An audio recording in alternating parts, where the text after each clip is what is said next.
I'm about to put the political in this politically correct comedy show. So, jokes.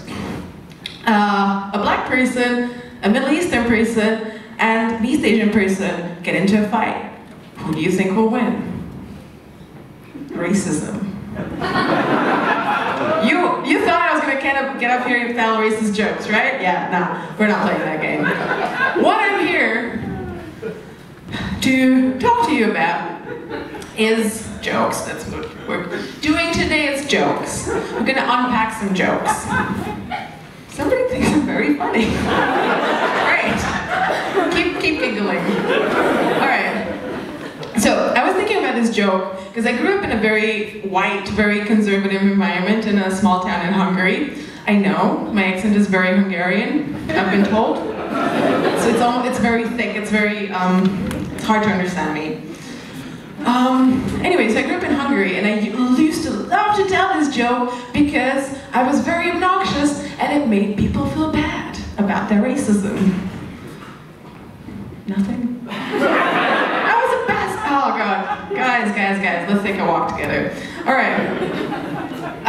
Yeah, so I used to love to tell the joke, and the thing about this joke, it's not what you think it is. Just like. And I was following this logic, like joke, it's supposed to make people feel good. It's not quite what you would expect it to be. So what I thought of is that my favorite joke now is Hungary. You see, let me unpack this. Hungary is, our history is very, oh my god. We got this. Shake it up. So, in school, we're taught that a nation, what it means is that there is a group of people that's connected by a common culture, language, and history.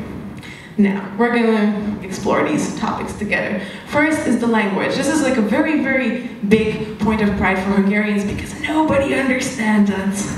We love it. Our favorite pastime activity is to talk about strangers in public in foreign countries. The loudest people you'll see in the street, people think it's Americans, and they're loud, but not as loud as Hungarians in a foreign country. Yeah. What was I gonna say about language? My other favorite thing about Hungarian language is that we want to protect it like a special little snowflake in the middle of Europe. Because Lord forbid that we get other languages to influence it, because then people might understand us. Because like you see, a lot of you speak German here probably. And what you do this really, really amazing thing in German that you just insert English into German, like Witze sind so unhip. Or gehen wir am Brunchen am Sonntag? Or ja, es war so abgefuckt. I love it because I still cringe a little bit inside because I still have this in me like, no, you're not supposed to mix the languages. And like the thing is that I don't even have a emotional connection to German. Like to German, I would be very concerned for that person. Are you feeling alt-right? Yeah, another topic that, oh yeah, I forgot, there was one other thing I really, really like about Hungarian, is there's no gender linguistically. So there's like in English is he, she, in German you have all the daddy, das. Never bothered to learn that. So there's a lot of like gender going around, and I as a non-binary person, I very, very much appreciate it when you just talk about a person, it's just a person. It's great, because that's what they are, a person. Woo. Yes, people! We got you. All right. So yeah, it makes it very easy when you're talking about your queer partner, same-gender partner, your homophobic grandparents, because they don't know shit! It's great. It's truly great. You like that one? Alright, the next topic was history. And now this is like a little big. We've been around for a while. And I just like to look at my palm. Nice grounding thing. Yeah, so history, you know that saying that history is written by the winners? Hungary never won anything. Nothing. So Hungary is just like, history just sort of happened to us. And we're just like, just wash it over us. And yeah, so Hungarian history is something that it isn't. We've been led to believe that it's something that it isn't. Now, let me take you back to the beginning. One of the beginnings, actually, because Hungary has an identity crisis. We don't know where we came from. I'm going to tell you the most widely accepted theory there is out there, at least a part of it, until I can make jokes about it. And then you can Google the rest. It gets very confusing. So, Hungarians came from the Uralic Mountains, which is kind of like a natural border between Asia and Europe. And they're just kind of like hanging out there, you know, mingling. And they weren't really Hungarians, they were just like a group of people, basically. And one day they just kind of got this like, let's conquer other places, bud. And they just up and went across the mountain. And then they were like, some people were like, guys, I think we should go that way. And then some people were like, I think we should go that way. So then they split, like sometimes you would do in the middle of the night when some of your friends want to go to karaoke night in Marietta and the other want to go to G-Spot because there's free shots. You just drunkenly abandon each other in the middle of the fucking night like nothing. Your friendship meant nothing. I'm not bitter. Yeah, so that was kind of happening, and this is where things get a little bit weird. You see, our history is practically a fairy tale presented as fact. I'm not kidding. Hear me out.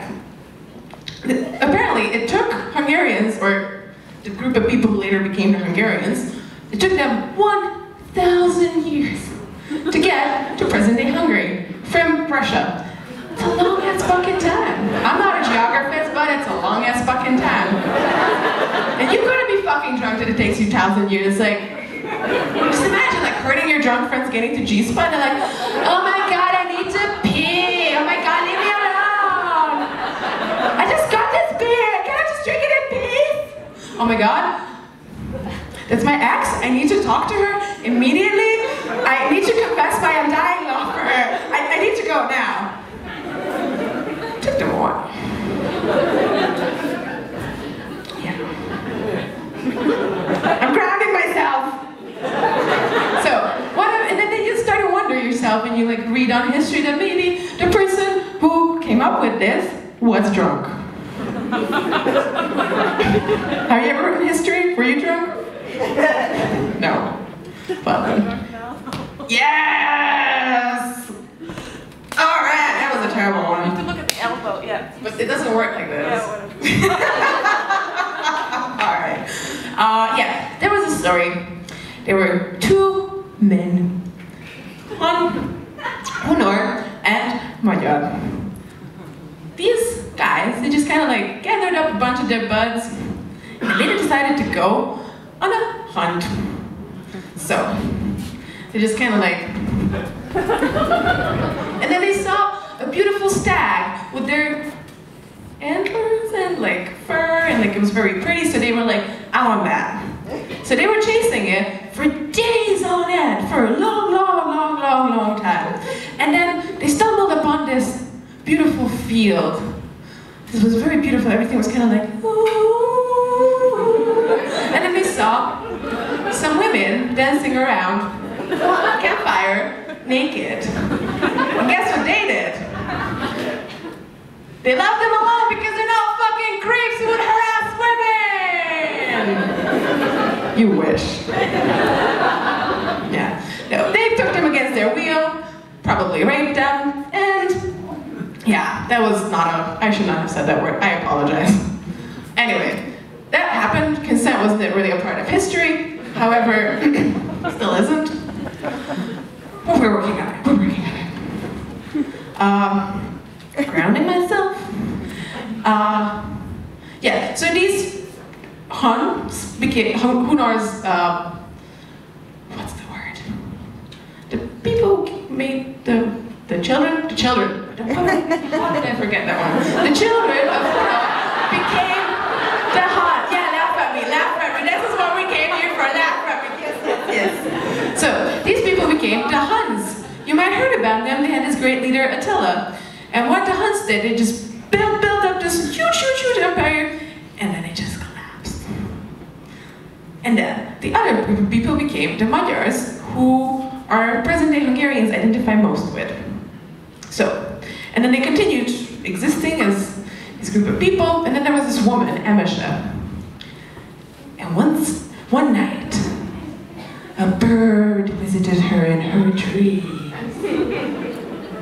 And this bird impregnated her with her bird seed and told her that a great river would flow from her womb unto strange lands, and her offspring would conquer that land.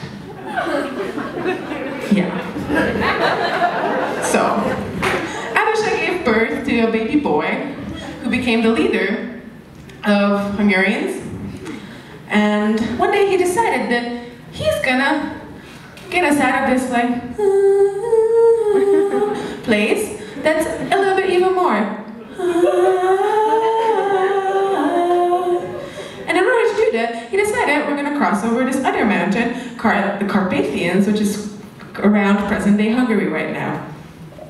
And remember that bird I talked about just a second ago? This bird, y'all.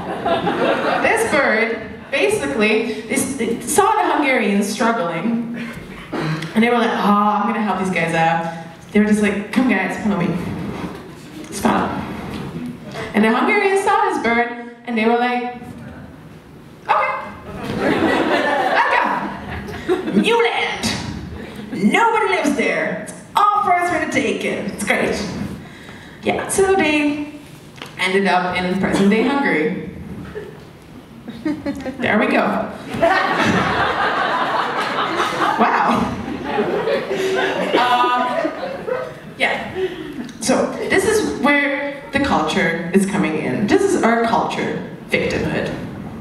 Now I'm going to elaborate on that one. Hungary has this great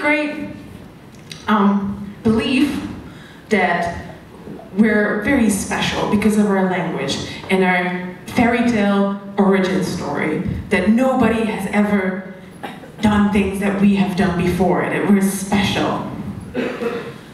And it's so not true. It really isn't. We just made it up. But we're going to talk about that later. This culture is very much ingrained because we have this like very strong narrative that we've been oppressed throughout history by various other people. And by people, I mean peoples, nations. And the first one was the Mongolians.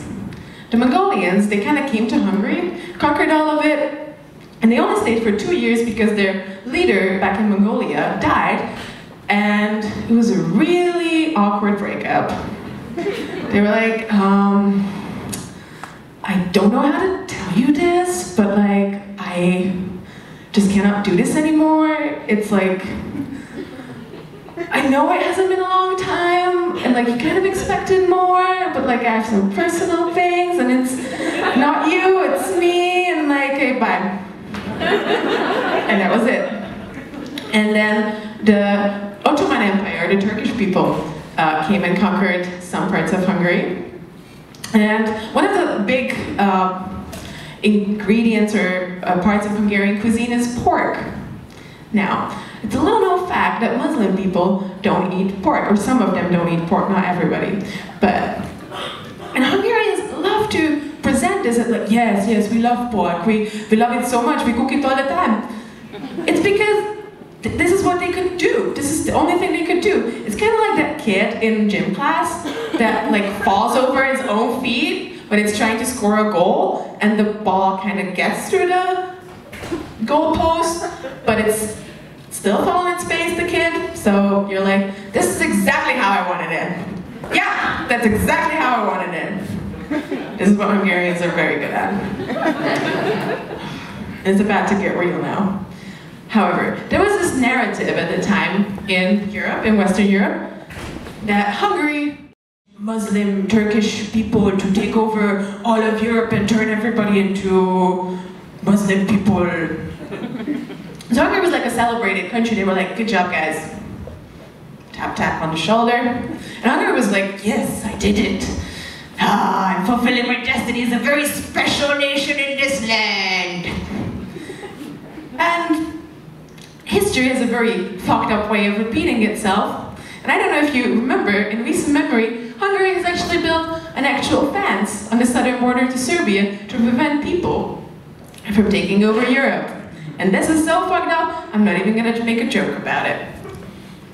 And after this part of history, the Habsburgs arrived. Give it up for the Habsburgs in Austria, guys! Getting really bored with me, it's gonna get funny in a second. Sorry, can you speed it up a little bit? I can maybe. Please do,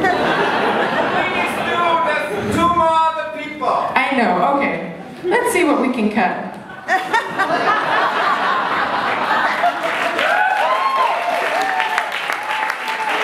Alright. We're not gonna talk about Turks, we're gonna talk about the Habsburgs. Yeah, so Hungary was like a national minority, and then the Habsburgs were a little bit like, yeah, Hungarians were like having this like special superiority complex, like, guys, can we have some rights, please? We came here with a bird, we're special. And the Habsburgs were like, okay, fine, whatever. And then the Austro-Hungarian Empire happened, but Hungarians, in Hungary, there were also other nations living who also wanted some rights. And then they were like, guys, can we have some rights, please, too? And Hungarians are like, do you have a bird? No rights for you.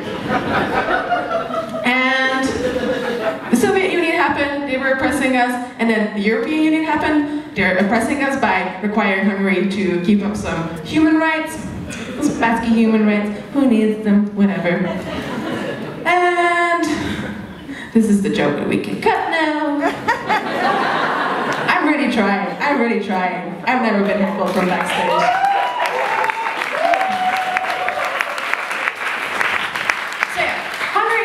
Fun victim complex because Hungary's history was written by racists. Racists who wrote history to justify their oppressive politics. And they used to fire up the very easily impressionable crowds. I forgot to mention this, it's not gonna make any sense. Anyway, there are lessons to be learned here. There are lessons to be learned, like everywhere. Which is, so as totally fucked as Hungarian history is, the lesson is that history is going to keep repeating itself because history is a teacher. It's not going to leave us alone until we learn our lessons and until we're able to hold ourselves accountable and our censors for all the stupid things that they did. And then maybe one day we're not going to be relying on a fucking bird to lead us to where we need to be.